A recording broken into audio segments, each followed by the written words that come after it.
Arc వెల్డింగ్లో ఉన్న దశల దృష్టాంతం. ఇక్కడ మనం ఆర్క్ వెల్డింగ్లో ఉన్న దశల క్రమం చూడబోతున్నాం. ఆర్క్ వెల్డింగ్ కలిగి ఉంటాయి ఆర్క్ వెల్డింగ్ యంత్రం, ఎలక్ట్రోడ్ హోల్డర్, క్లాంప్, లీడ్స్ విద్యుత్ సోర్స్కు సరిగ్గా కనెక్ట్ చేయబడతాయి. ఎలక్ట్రోడ్ డీసీ వెల్డింగ్ యంత్రం యొక్క ప్రతికూల టెర్మినల్కు అనుసంధానించబడింది. పని డీసీ వెల్డింగ్ యంత్రం యొక్క అనుకూల టెర్మినల్కు అనుసంధానించబడింది.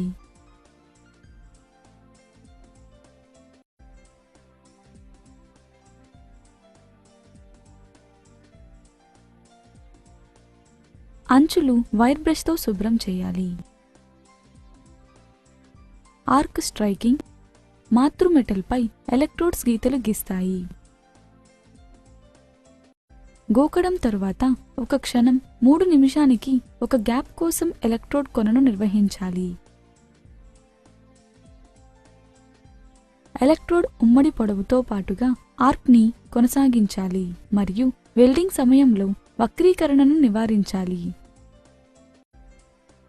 వెల్డింగ్ చివరలో పూసలో ఉన్న స్లాగ్ పూతను పైకి చొప్పించి తరువాత వైర్ బ్రష్తో శుభ్రం చేయబడుతుంది.